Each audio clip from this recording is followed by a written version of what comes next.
What if I told you the Boston Celtics led every game in the series against the Knicks by at least 14 points? And still, they're this close to losing it. Sounds impossible, right? But that's exactly what's happening. A team that dominates and then stumbles over its own feet. A suffocating defense, an electric offense, and some head-scratching decisions at the worst possible times. And now, with Jayson Tatum banged up and Madison Square Garden foaming at the mouth, Game 6 is basically Russian roulette. In this video, we're breaking down this wild series, full of twists, drama, and unlikely heroes. Stick with me until the end, because something big is coming, and I promise, you'll never see this matchup the same way again. How can a team this dominant almost blow it all? The numbers don't lie. The Celtics have led by 14 or more points in every single one of the 5 games. On the total scoreboard, they're up by 35 points. This should have been a sweep, right?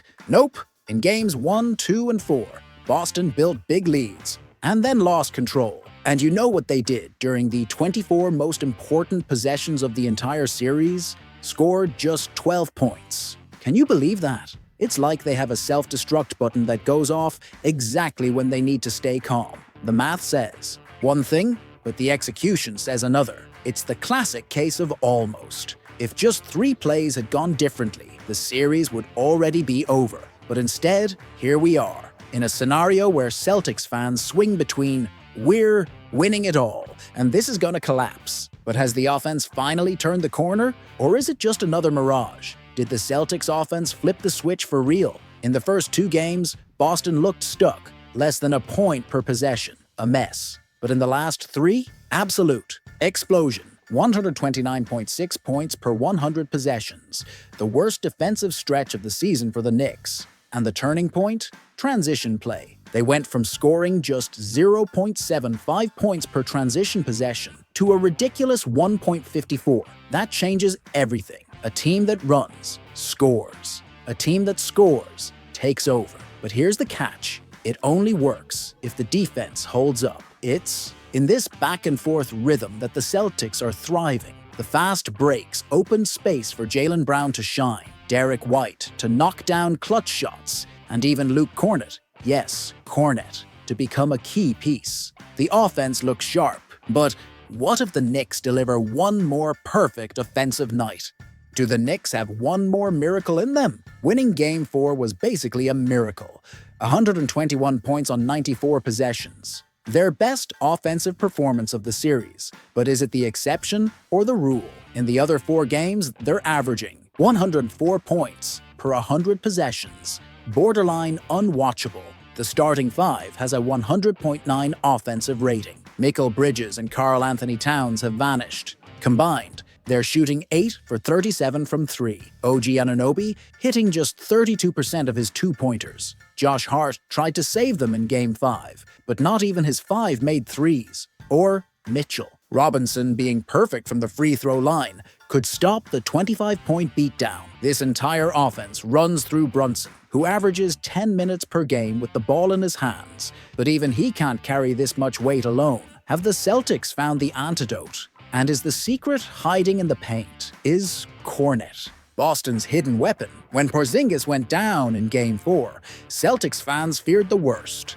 But then came Luke Kornet. 10 points, 9 rebounds, 7 blocks, and defense straight out of a movie. Even better, the Celtics are dominating when they go with just one big on the court. With Kornet, Porzingis, or Horford out there solo, they're +116.4 per 100 possessions. With 2 bigs together, that drops to 7.9. The logic's simple. Less height, more mobility. The offense flows better, defensive switches are quicker, and Brunson can't catch his breath. In man-to-man, Boston's full of versatile defenders. They don't constantly double Brunson, they smother him, and that allows them to leave Josh Hart open, knowing he's not going to kill you every time, even when he's wide open. And if that's not enough, will Tatum be ready for the all-or-nothing moment? Game 6 is going to be a war. The Garden will be a pressure cooker. The Celtics seem to have found the blueprint for winning, even without Tatum in peak form. But the Knicks and miracles? They've always gone hand in hand. Brunson could easily drop another 40-piece. And if Towns or Bridges finally wake up, this series could flip in a heartbeat. So tell me, who wins this clash of titans? Will Boston close it out with authority, or are we headed for a legendary Game 7 at TD Garden? Drop your thoughts below. What are you expecting from this battle?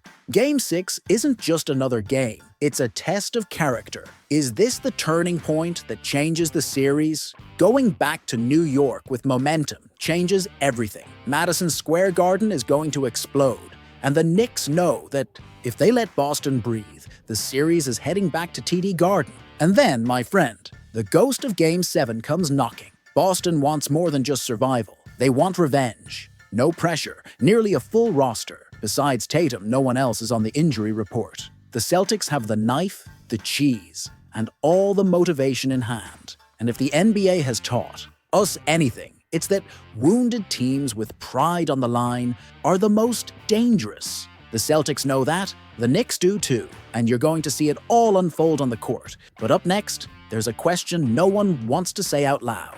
If they lose, is it all over? The short answer, yes. But the long one is more complicated and painful. Losing Game 6 isn't just about getting knocked out of the playoffs. It opens the door for criticism of the roster, doubts about Mazzulla's leadership, and sparks debates about the future of Tatum, Brown, and even the Celtics' style of play.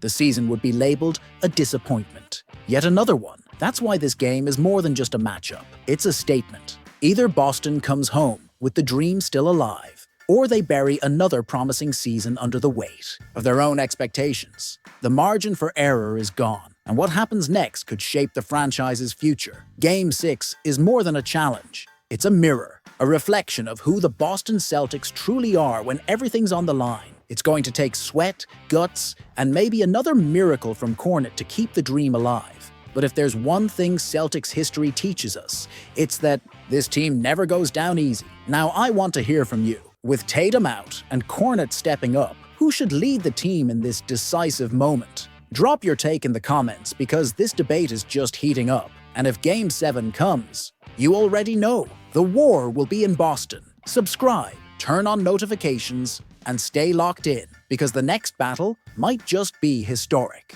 The Celtics were almost out of the playoffs, but in a game where everything seemed lost, without their star Jayson Tatum and facing elimination, Boston responded with heart, grit, and an unlikely hero, Luke Cornet. Now, with the series still alive and a chance to force a Game 7 at the TD Garden, what's truly at stake goes far beyond a simple win.